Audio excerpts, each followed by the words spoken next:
కడప జిల్లా రాజంపేట టీడీపీ కార్యాలయంలో టీఎన్ఎస్ఎఫ్ రాష్ట్ర ప్రధాన కార్యదర్శి రేవూరు వేణుగోపాల్ సమావేశం నిర్వహించారు. ఈ సందర్భంగా వైసీపీ నాయకులు రాజకీయ ఉనికి కోసం డిఎస్సి అంశంపై ముసలి కన్నీరు కారుస్తున్నారని విమర్శించారు.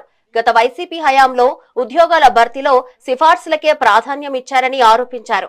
కూటమి ప్రభుత్వం అధికారంలోకి రాగానే తొలి సంతకంతో మెగా డిఎస్సి ప్రకటించి పారదర్శకంగా నియామకాలు పూర్తి చేసిందని స్పష్టం చేశారు.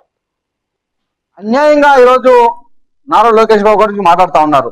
రెండర సిగ్గు శరం ఉండాలి.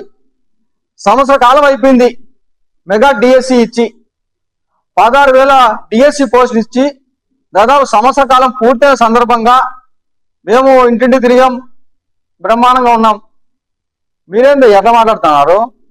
ఆడేదో కాక్రోచ్ పార్టీ ఢిల్లీలో నీటిది పేపర్ లీకేజ్ అయింది, అది బయట పడింది కాబట్టి ఆయన రాజీనామా చేశాడు. ఏ ఒక్క ఆధారం లేవు. ఏం ఆధారం లేకుండా వాళ్ళేదో చేశారని మీరు చేస్తా ఉన్నారు. వైసీపీ నాయకుల పరిస్థితి సొంత సిగ్గుశరం ఉండాలి. తెలుగుదేశం పార్టీ 1994 నుండి 2005 వరకు దాదాపు 14 డిఎస్సీలు ఇచ్చింది. అట్లాగే 1,96,000 టీచర్ ఉద్యోగాలు ఇచ్చిన ఘనత తెలుగుదేశం పార్టీది.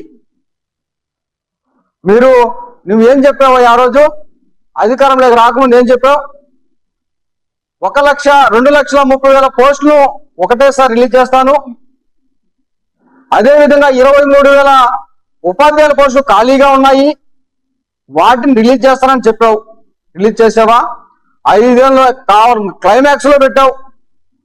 6,100 పోస్టులు రిలీజ్ చేసావు. అది నోటిఫికేషన్ ఆగిపోయింది.